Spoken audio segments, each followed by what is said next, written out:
الحمد لله نحمده ونستعينه ونستغفره ونؤمن به ونتوكل عليه ونعوذ بالله من شرور أنفسنا ومن سيئات أعمالنا من يهده الله فلا مضل له ومن يضلله فلا هادي له ونشهد أن لا إله إلا الله وحده لا شريك له ونشهد أن سيدنا وسندنا ومولانا محمدا عبده ورسوله لا نبي بعده ولا رسول بعده ولا معصوم بعده ولا إمام بعده ولا أمة بعد أمته وسيد الخلائق والبشر صلى الله تبارك وتعالى عليه وعلى آله وأصحابه وأزواجه وأتباعه وبارك وسلم تسليما كثيرا كثيرا. أما بعد فأعوذ بالله من الشيطان الرجيم بسم الله الرحمن الرحيم قل يا أيها الناس إني رسول الله إليكم جميعا. صدق الله مولانا العظيم وبلغنا رسوله النبي الصادق الوعد الأمين. اللهم صل على محمد وعلى آل محمد كما صليت على إبراهيم وعلى آل إبراهيم إنك حميد مجيد. اللهم بارك على محمد وعلى آل محمد كما باركت على إبراهيم وعلى آل إبراهيم إنك حميد مجيد. بزرگان محترم، دوستوں، بھائیوں،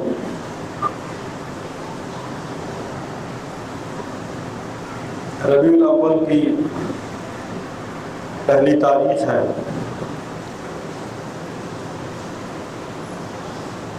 اس ماہ مبارک میں بیان ہی اسی طرح جس طرح ماہ رمضان شریف نے قرآن مجید فرقان حمید کی تلاوت کی کثرت ہوتی ہے، اس مہینے میں اللہ کے نبی صلی اللہ علیہ وسلم کا ذکر خیر بھی عام معمول سے ہٹ کے بہت کثرت میں ہوتا ہے. یقیناً ایک مسلمان سال بھر رسول اللہ صلی اللہ علیہ وسلم کے سیرت کے مختلف گوشوں، مختلف پہلوؤں پر بات کرتے ہیں،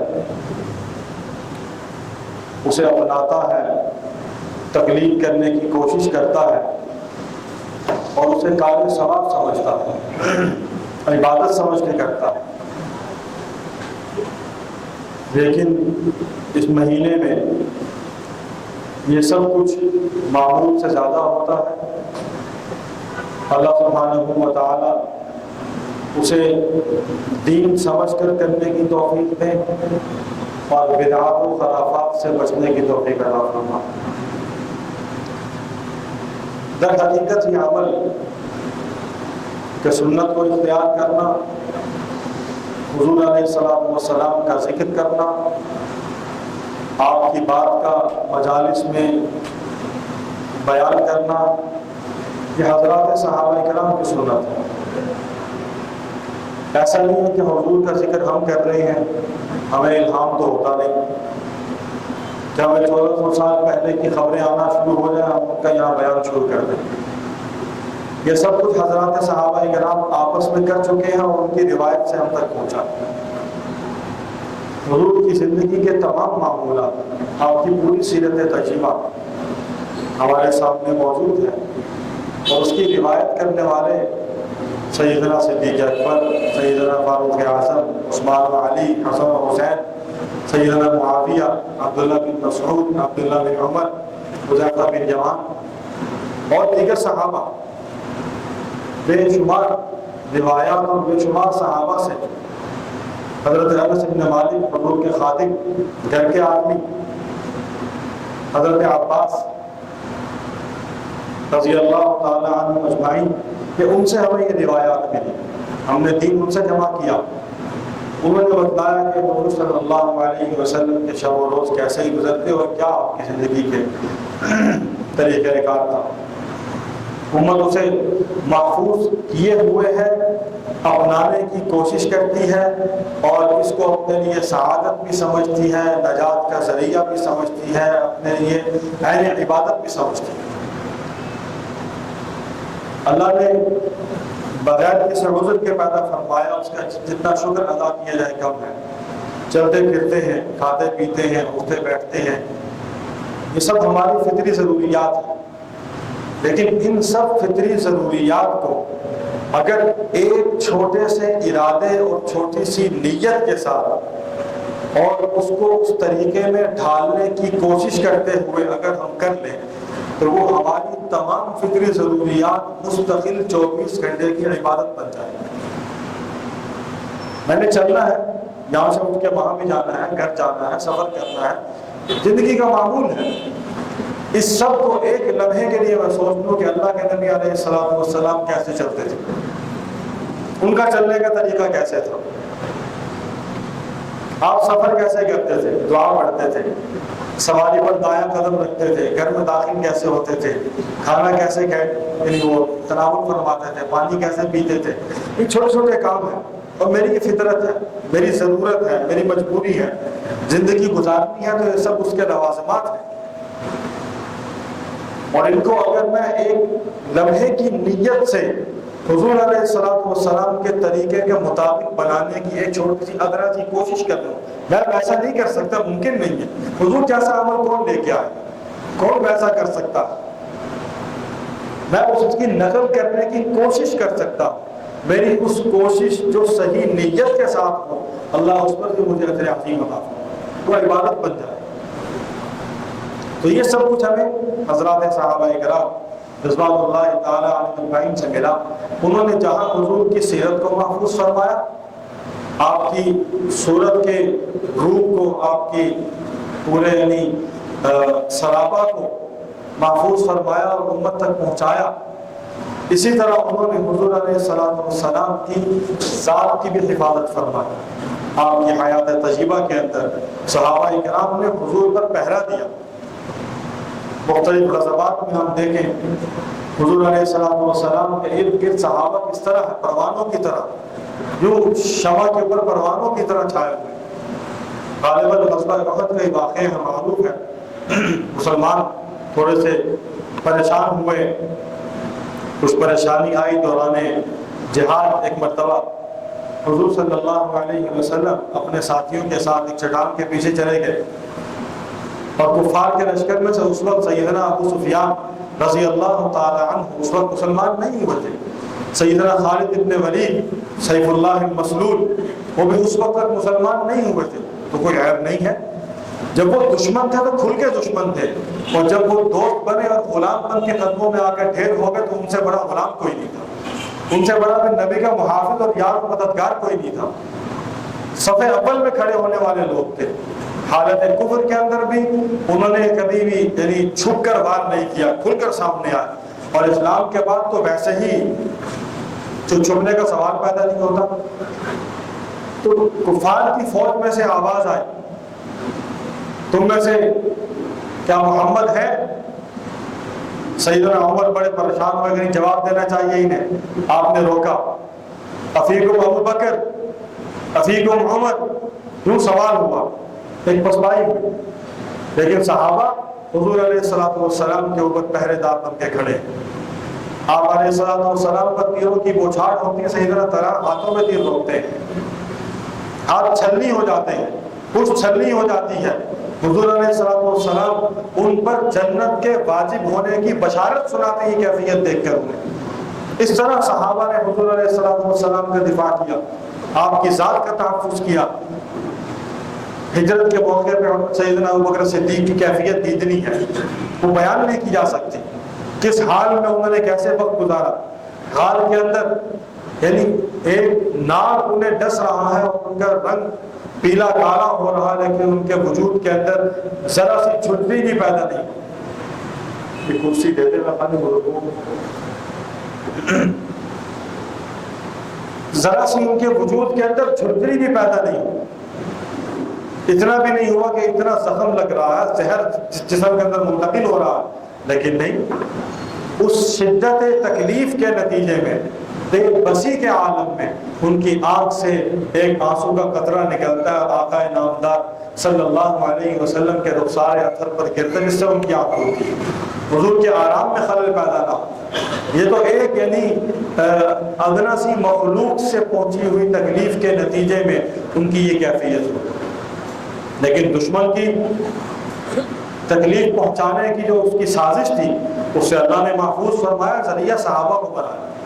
اسی طرح آپ علیہ السلام کے منصب ختم نبوت کے تحفظ کے لیے ذات کا بھی تحفظ، منصب کا بھی تحفظ، کردار کا بھی تحفظ، آپ کے سراپے کا بھی حفاظت، آپ کی سیرت کی بھی حفاظت، یہ سب اللہ نے صحابہ کرام کی جماعت سے کام کیا، اور یہی کام آگے امت کو منتقل کیا گیا، یہی کام آگے امت کو بتلایا گیا کہ تم نے بھی انہی کی تقلید کرتے ہوئے دین پر عمل کرنا ہے، اور دین اسی کا نام، دین ملے گا حضور علیہ السلام کی ذات سے، اس کے علاوہ کہیں دین نہیں ہے۔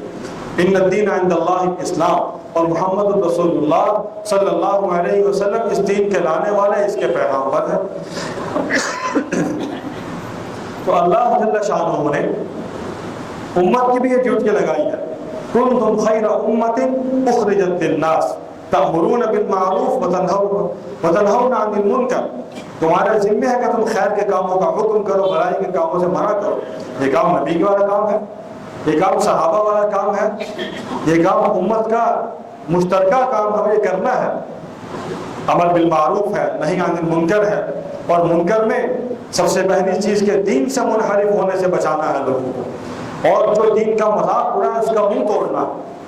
دین کا مذاق اس سے بڑھ کے کیا ہوگا کہ حضور علیہ السلام کی ذات پر کوئی حملہ کرے، حضور علیہ السلام کے منصب پر کوئی حملہ کرے، آپ صلی اللہ علیہ وسلم کے گھرانے پر کوئی بک بک کرے، آپ کے دوستوں کے اوپر کوئی زبان درازی کرے، آپ علیہ السلام کی ذاتی اور نجی زندگی کے اوپر کوئی شخص انگلی اٹھائے، اس سے بڑی گستاخی اور اس سے بڑی توہین کیا ہوگی؟ دین کا مذاق اور کیا ہوگا؟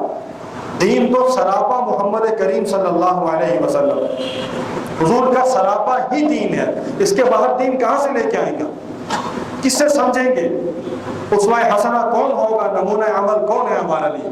قرآن کا اعلان تو ہے لَقَدْ كَانَ لَكُمْ فِي رَسُولِ اللَّهِ أُسْوَةٌ حَسَنَةٌ لِمَنْ كَانَ يَرْجُو اللَّهَ وَالْيَوْمَ الْآخِرِ، اللہ سے اگر تمہیں ملاقات کی امید ہے اور آخرت میں تمہیں یقین ہے کہ آخرت حق ہے، تو پھر یاد رکھو محمد رسول اللہ کے اسوے پر عمل کرنا فرض عین ہے، اس سے باہر کچھ نہیں ہے، دین ہی یہ ہے۔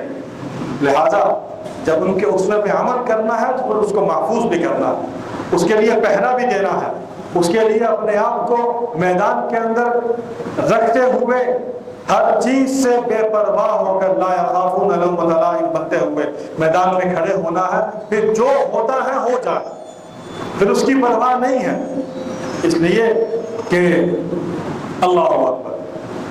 غزوہ میرے ذہن میں نہیں ہے اس وقت، ایک صحابیہ تھی، انہیں اطلاع پہنچائی گئی کہ تمہارے بچے بھی شہید ہو گئے، تمہارا بھائی بھی شہید ہو گیا، تمہارا خامن بھی شہید ہو گیا، غالباً باپ بھی شہید ہو گیا، یعنی گھر کا کوئی سرپرست تمہارا باقی نہیں رہا۔ ان صحابیہ نے، عورت نے، مرد نے نہیں، عورت کے جذبے کچھ اور قسم کے ہوتے ہیں، اس کا حوصلہ مختلف ہوتا ہے، اس کے صبر کی کیفیت اور ہوتی ہے، اس کی ہمت اس طرح نہیں ہوتی جو مردوں کا اللہ نے عطا فرمائی ہے، لیکن وہ عورتیں بھی مردوں سے کہیں بلند تھیں، مردوں سے کہیں بلند تھی، کئی درجے اونچی تھی۔ انہوں نے یہ نہیں کہا ہائے میرا بچہ مر گیا، ہائے میرے باپ کو کیا ہو گیا، ہائے میرا خاوند کہاں چلا گیا، نہیں، انہوں نے یہ کہا مجھے بتاؤ محمد رسول اللہ صلی اللہ علیہ وسلم کا کیا حال، وہ ٹھیک ہے؟ اگر وہ ٹھیک ہے تو سارے غم حضور علیہ السلام کی حیات اور آپ کی صحت کی اس خوشی پر قربان۔ سارے غم مجھے بھول گئے اگر میرے حبیب صلی اللہ علیہ وسلم کو کچھ نہیں ہوا۔ دوستو یہ واقعہ نہیں ہے، یہ قصہ نہیں ہے، یہ کہانی نہیں ہے، افسانہ نہیں ہے، یہ حقیقت ہے۔ میرے آپ کے لیے آزمائش اور امتحان ہے، میں خود کو ٹٹولوں، میں خود کو اپنا محاسبہ کروں، اس کو پڑھنے کے بعد میری کیفیت کیا ہو؟ کیا میرا ایمان ایسا ہے؟ کیا میں ایمان کے اس درجے پر کوئی تصور نہیں کر سکتا؟ اس درجے پر پہنچنے والی سیڑھیوں پر کہاں کھڑا ہوں؟ میرا قدم کون سے درجے میں ہے؟ میں کہاں ہوں؟ کیا مجھے دین کے لیے بلایا جائے؟ میری فکر پہلے گھر جائے گی کہ دین کے لیے جائے گا؟ میری طرف پہلے گھر کے لیے مقدم ہے کہ اپنی ذات کے لیے مقدم ہے؟ میری پریشانی پہلے حضور، میری پریشانی دین ہے یا میری پریشانی میرا گھر بار ہے؟ مجھے اس کے لیے کئی بار سوچنا ہوگا، سوچتا ہوں اور اس کے پھونک پھونک کر قدم رکھتا ہوں، ایسا نہ ہو جائے، ایسا نہ ہو جائے، یہ نہ ہو جائے، وہ نہ ہو جائے۔ کئی تحفظات، کئی پریشانیاں مجھے گھیرتی ہیں، دماغ پریشان ہو جاتا ہے، کہاں جاؤں؟ کئی سوچیں آتی ہیں، لیکن ان صحابیہ نے اتنا بھی نہیں سوچا۔ انہوں نے کہا اتنا بتاؤ کہ یہ تو ہونا تھا، ہو گیا، یہ گزر گیا سب کچھ، یہ بتاؤ حضور کا کیا ہوا؟ آپ ٹھیک ہیں؟ آپ کی کیا کیفیت ہے؟ یہ صحابہ کی کیفیت ہے، اور صحابہ کے نقش قدم پر چلنے والی امت کے ان عظیم سپوتوں کی کیفیت بھی ایسے ہی رہی ہے۔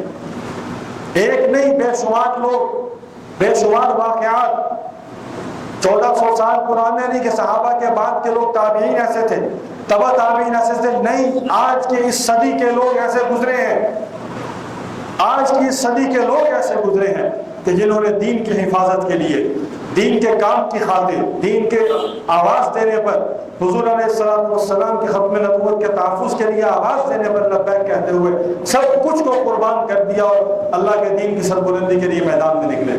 100 سال پرانی بات بھی نہیں کرتا، آج سے 20 سال پیچھے چلے جائیں، کتنے لوگ ایسے جو جیلوں میں 18-20 سال حضرات صحابہ کرام کی ناموس کے خاطر قید رہے۔ رسول اللہ صلی اللہ علیہ وسلم کے دشمنوں کو کیفر کے داغ تک پہنچانے کی پاداش میں انہیں جیلوں کی کال کوٹریوں کے اندر رکھا گیا، جنہیں کئی مہینوں تک سورج چاند کا علم نہیں تھا کہ کیا کیفیت ہے۔ یہ سب کچھ یہاں ہو چکا ہے، ہو رہا ہے۔ اللہ کے بندے ایسے ہر دور میں تھے، ہیں اور رہیں گے۔ دین باقی ہے تو دین کی حفاظت کرنے والے بھی اللہ پیدا کرتا رہے۔ میں اور آپ اپنے آپ کو اس کام میں کہیں نہ کہیں اڑائے رکھیں، جوڑے رکھیں، وابستہ رہیں اس سے کہ جہاں اتنے عظیم الشان عالی مرتبہ لوگ آگے ہماری قیادت میں موجود ہیں اور قربانیاں دینے والے ہیں، ہم وہ نہ صحیح، ہم اتنی قربانی نہیں دے سکتے، لیکن ہم جہاں بلایا جائے اپنی ہمت کے مطابق کچھ حصہ ڈال سکتے ہیں، کچھ تو کر سکتے ہیں، ہمارے 2 قدم شامل ہو جائیں۔ وہ معروف ہے کام، ہمارے ہاں ایک بات چلتی ہے، جہاں ان کا خون گرتا ہے ہمارا پسینہ تو گر جائے، اتنا تو ہو جائے، ہم اتنا کر لیں، یقین مانے اللہ سبحانہ و تعالیٰ کے ہاں بہت مقبولیت ہے، بہت مقبولیت حاصل ہوگی۔ اپنی نیت کی تجدید کرتے رہنا چاہیے۔ ان باتوں سے بھی دماغ خراب ہوتا ہے، یہ باتیں بولتے وقت بھی انسان کا دماغ خراب ہوتا ہے، شیطان حملہ آور ہوتا ہے۔ استغفار کرنا چاہیے، اپنے آپ کو ٹٹولنا چاہیے، پرکھنا چاہیے۔ حضرات نے دین کے لیے قربانی دی، خاندان کی قربانی دی۔ میں اپنے خاندان کی وجہ سے نہیں، وہ اللہ کا ایک منفرد اور منتخب کردہ انسان تھا، امیر شریعت سید عطا اللہ شاہ بخاری نور اللہ برکتہ۔ میری ان سے نسبت ہونا میرے لیے اعزاز کی بات ہے، ان کی شان میں کوئی فرق نہیں پڑتا اس سے۔ ان کی شان رب نے جو بلند کی تھی وہ ان کو اس مقام تک پہنچ چکے، وہ ان کی نسبت سے ان کے نام لیواؤں کی بھی عزت ہے، ان کی نسبت سے ان کے نام لیواؤں کا بھی مقام بہت اللہ نے بلند کر دیا۔ ان کا واقعہ پڑھنا تھا بھی آنے سے پہلے۔ اللہ اکبر۔ 1931 کی بات ہے، شاہ جی رحمۃ اللہ علیہ کی صاحبزادی پیدا ہوئی۔ ہماری پھوپھو جان جو حیات رہی ان سے پہلے ہماری ایک اور پھوپھو تھی، 4 ماہ یا کچھ سال 100 سال کی ہو کے فوت ہو گئی تھی۔ 4 ماہ کی عمر تھی اور شاہ جی رحمۃ اللہ علیہ ایک دورے پر نکلے، قید ہو گئے، جیل چلے گئے۔ وہ بیٹی اس اسیری کے دوران فوت ہو گئی۔ شاہ جی کو جیل میں اطلاع ملی اور اس کے بعد ان کی وفات کے بھی 4-5 مہینے بعد شادی کی واپسی ہوئی، جیل سے گھر آئے تو شادی کی اہلیہ نے کوئی افسوس نہیں کیا، کوئی ملال نہیں کیا، کوئی شکوہ نہیں کیا کہ ہمیں کس حال میں چھوڑ کر چلے گئے۔ ہماری حفیظ نے لکھا ہے کہ انہیں معلوم تھا کہ یہ دین کے لیے اور حضور علیہ السلام کے ناموس اور آپ کی ختم نبوت کے تحفظ کے لیے میدان میں نکلے ہوئے ہیں، لہٰذا اس کے لیے جو قربانی ہوتی ہے قبول کرنی پڑتی۔ وہ فرمایا کرتے تھے اپنی اولاد کو، امیر شریف رحمۃ اللہ علیہ اپنے فرزندان کو، کہ تمہاری ماں کی جگہ اگر کوئی اور عورت ہوتی میرا گھر چھوڑ کر چلی جاتی، میرا گھر چھوڑ کر چلی جاتی، اس نے میرے ساتھ جو وقت گزارا ہے یہ اسی کا حوصلہ تھا۔ ایسی حوصلے والی خواتین گھروں میں ہوتی ہیں، پھر ایسے لوگ جو ہے وہ میدانوں میں نکلتے ہیں اور کوئی کام ہوتا ہے۔ تو دوستو، اللہ کے نبی صلی اللہ علیہ وسلم کی ناموس کے تحفظ کے لیے امت نے ہمیشہ سے کام کیا، ہمیشہ سے کوشش کی ہے، محنت کی ہے، اور سب کچھ کو قربان کر کر میدان میں نکلے ہیں۔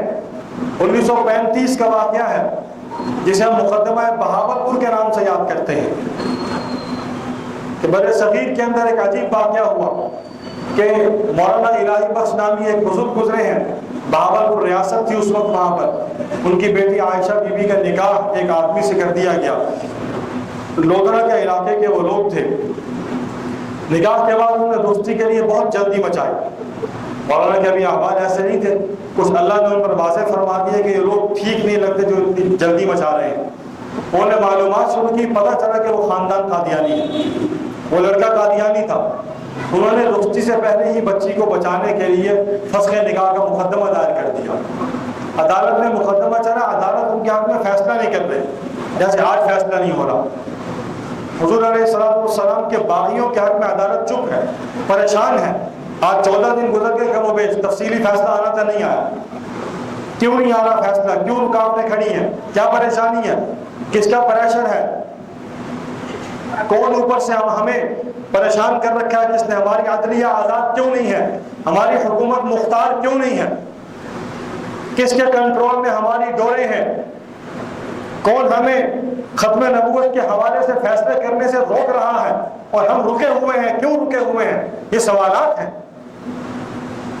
یہ سوال ہے، امت کے سوال ہیں، مسلمانوں کے سوال ہیں، پاکستانی قوم کا سوال ہے کہ ہم نے تو کلمے کے نام پہ ملک بنایا تھا، اسلام کے نام پہ ملک حاصل کیا تھا، لا الہ الا اللہ محمد رسول اللہ کے نظام نافذ کرنے کے لیے ملک لیا تھا، جہاں پر رسول اللہ کی عصمت محفوظ نہیں، جہاں رسول اللہ کے دشمنوں کو تحفظ دینے کے لیے عدالتیں میدان میں کھڑی ہوتی ہیں اور مسلمانوں کو پسے پش ڈال دیا جاتا ہے، انہیں پیچھے ہٹا دیا جاتا ہے، وہاں سے انصاف کس کو ملے گا؟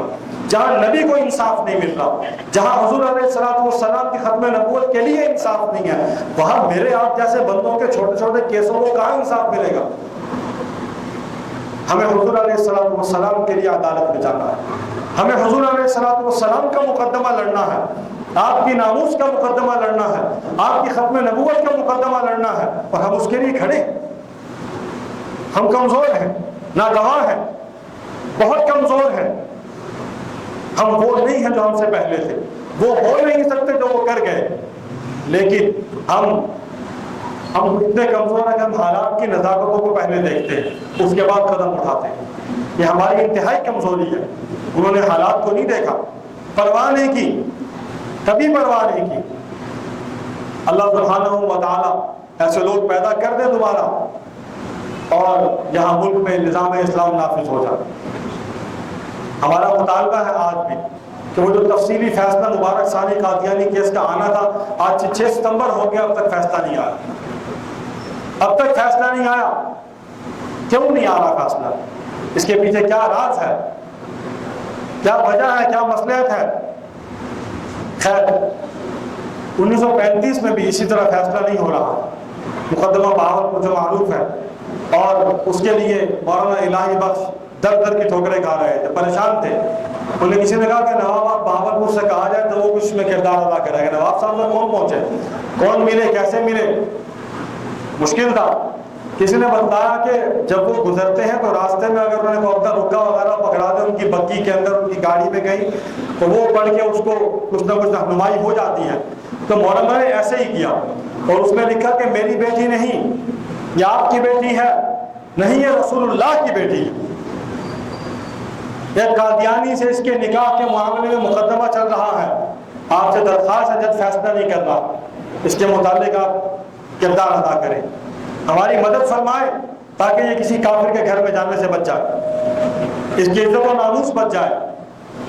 نواب صاحب نے ایک جج کی طرف رہنمائی کی، جج محمد اکبر ان کا نام تھا، اللہ ان کے درجوں کو بلند فرمائے، ان کی طرف رہنمائی کی، کیس وہاں چلا، بات زیر غور آئی کہ اس مقدمہ کے لیے ہندوستان کے سب سے بڑے ہر قسم علوم کے ماہر شخص کو بلایا جائے، اور وہ اس وقت محدث ناصر علامہ محمد انور شاہ کاشمیری نور اللہ مرکزہ کی شخصیت تھی۔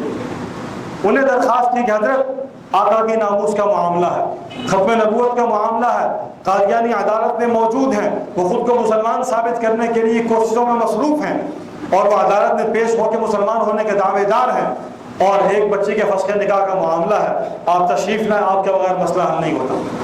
حضرت ہندوستان سے چلے، بیماری کے عالم خونی بواسیر کے مریض تھے اس وقت، اس کیفیت کے اندر وہاں سے سامان تیار کیا، رخت سفر باندھا، بہاولپور پہنچے، عدالت میں آئے، گفتگو ہوئی، بات چیت ہوئی، دلیل سے بات ہوئی، حضرت کا ایک جملہ قیامت کی صبح تک کے لیے ہم مسلمانوں کے لیے حق پر ہونے کی واضح دلیل ہے۔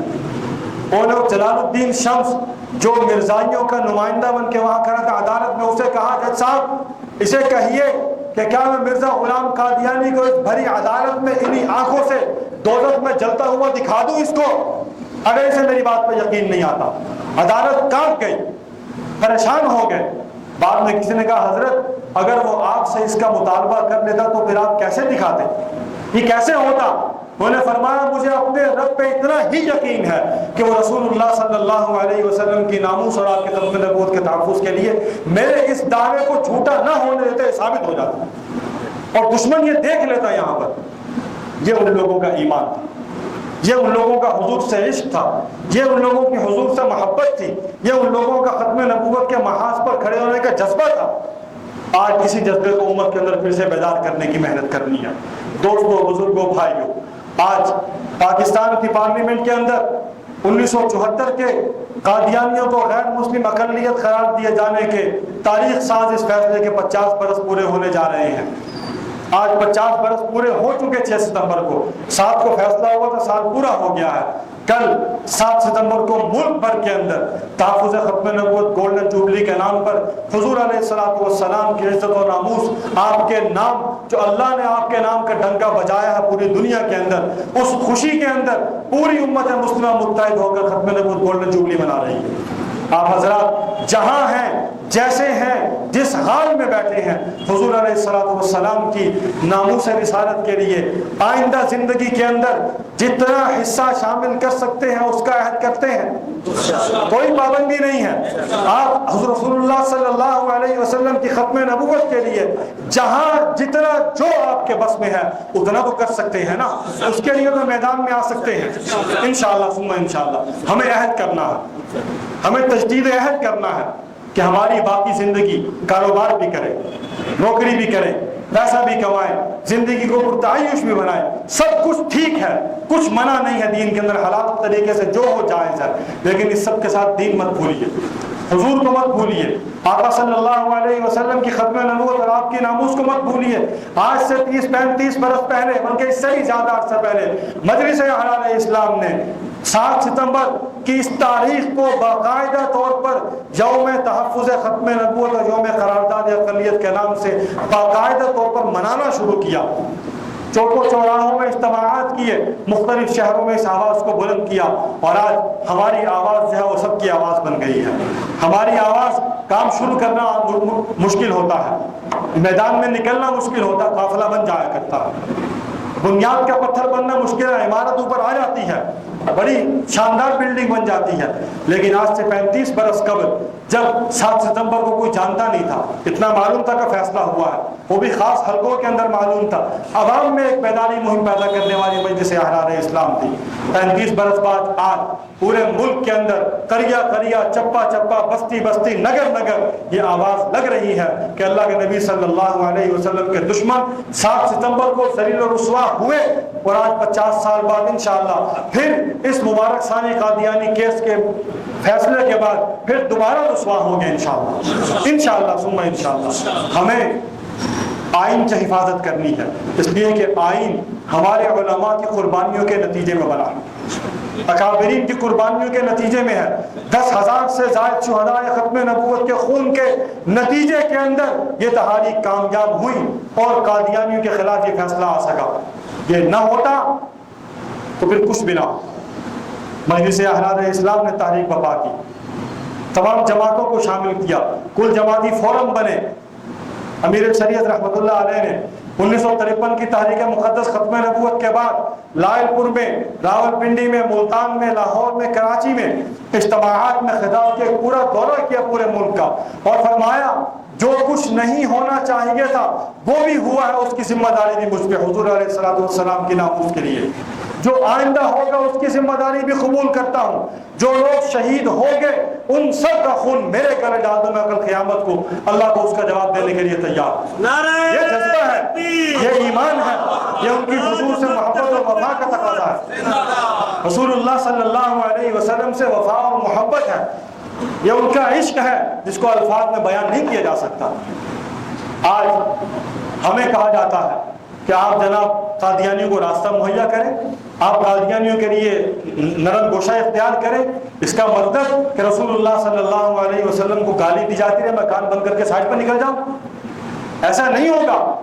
کان کو بند کیے سیدنا حبیب بن زید انصاری نے ان الفاظ کے سننے سے کہ جس میں یہ کہا گیا کہ مسلمہ نے کہا کہ میں بھی اللہ کا رسول ہوں، کہ میرے کان تمہاری آواز سننے سے عاجز ہے، میں نہیں سنتا۔ ہم ان آوازوں کو نہیں سنتے، ہم حبیب ابن زید انصاری کی فوج کے سپاہی ہیں، ہم اس فوج کے سپاہی ہیں۔ ہمارے سپہ سالار حبیب ابن زید انصاری رضی اللہ تعالیٰ جنہوں نے مسلمہ کذاب کی ان آوازوں اور ان بکواسوں کو سننے سے انکار کر دیا، ہم آج کے ان مسلمیوں کی آوازوں کے سننے کے منکر ہیں۔ ہم نہیں سنتے ان کی بات کو، ہم محمد رسول اللہ صلی اللہ علیہ وسلم کی ختم نبوت و ناموس کے لیے اپنا جو کچھ جتنا ہم قربان کر سکتے ہیں، پیش کر سکتے ہیں، کریں گے انشاءاللہ۔ آج 6 ستمبر ہے، ہم نے جماعت نے، مجلس احرار اسلام نے اس گولڈن جوبلی کے حوالے سے عوامی بیداری مہم کے لیے عوام میں اس بات تک پہنچانے کے، اس وقت کئی لوگ دکانوں میں بیٹھے ہیں، نہیں معلوم لوگوں کو کیا ہے۔ ایک زمانہ تھا مجلس احرار اسلام کے حضرت امیر شریعت رحمۃ اللہ علیہ کے حیات مبارکہ میں جماعت کے ایک کارکن تھے، وہ اسٹیشن پر ریڈی لگایا کرتے تھے یا کچھ بیچا کرتے تھے۔ ان کی کیفیت یہ تھی جیسے کوئی گاڑی اسٹیشن پر آ کر رکتی، وہ آخری ڈبے میں سوار ہوتے اور پہلے ڈبے سے باہر نکلتے، اندر ہی اندر بھاگتے ہوئے جاتے اور کیا کہتے؟ بھائیو دوستو السلام علیکم۔ سلام کرنے کے بعد پھر وہ کہتے اگر ہوتا مرزا خدا کا نبی تو ٹٹی میں گر کر نہ مرتا کبھی۔ بس یہ شعر پڑھتے جاتے اور پوری ٹرین سے گزر جاتے، کسی کو نہیں پتا یہ کون ہے، دیوانہ ہے، کیا بول رہا ہے، کیا کہہ رہا ہے۔ اگر مرزا ہوتا خدا کا نبی تو ٹٹی میں گر کر نہ مرتا کبھی۔ یہ پوری ٹرین کے اندر آواز لگاتے لگاتے وہ پہلے جو بوگی ہے اس سے باہر نکلتے اور جا کے دوبارہ اپنے ٹھیلے پہ آ کے بیٹھ جاتے۔ اب ٹرین جہاں تک جائے گی وہ آپس میں سارے پوچھتے ہیں بندہ کیا تھا، یہ کیا کہہ کے گیا، کون مرزا، کیسے مرا، کیا بات کر رہے ہیں، اس کی ہسٹری کیا ہے۔ وہ جس کو پتا ہوگا وہ بتائے گا۔ یہ عوامی مہم ہے، یہ کام ہے، یہ محنت ہے۔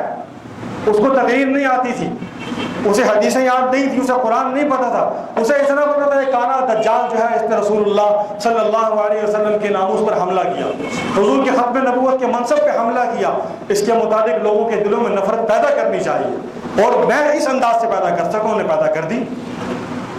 آج یہاں سے انشاءاللہ جمعہ کی نماز سے فارغ ہو کے سنتیں پڑھ کے 2:45 کے قریب ہم لوگ یہاں سے روانہ ہوں گے اور ختم نبوت ریلی لے کر ہم نکلیں گے، اور حضور کی ذات پر درود پڑھتے ہوئے، ختم نبوت کے نعرے لگاتے ہوئے ہم اس گولڈن جوبلی کی آگاہی مہم کے لیے یہاں سے روانہ ہوں گے۔ کشہری 7 نمبر 9 نمبر وہاں سے گھنٹہ گھر اور نواں شہر کلمہ چوک سے ہوتے ہوئے بانی تحریک ختم نبوت، بانی مجلس احرار اسلام حضرت امیر شریعت سید عطا اللہ شاہ بخاری نبر اللہ مرکزہ ان کے مزار پر جا کر وہاں ان کے لیے دعا بھی کریں گے اور انہیں سلام عقیدت بھی پیش کریں گے کہ آپ نے جو بیج بویا تھا، جو آپ نے کام ہمارے ذمہ لگایا تھا، جس نہج پر، جس مشن پر آپ ہمیں چھوڑ کر گئے تھے، ہم آپ جیسے نہیں ہو سکتے، ہم نہیں ہو سکتے ویسے، نہ آپ کے ساتھیوں جیسے ہو سکتے ہیں، لیکن آپ کے راستے پر چلنے والے ضرور، آپ کے راستے پر چلنے والے ضرور ہیں۔ ہم آج آپ کو گواہ بنانے آئے ہیں کہ آپ ہماری اس محنت پر گواہ ہو جائے، اور کل قیامت کو جہاں آپ نے کہا تھا ان سب کی ذمہ داری مجھ پر، ہماری بھی ذمہ داری اٹھا لیجئے۔ اللہ تعالیٰ آپ سب حضرات کو توفیق عطا فرمائے۔ وآخر دعوانا الحمدللہ رب العالمین۔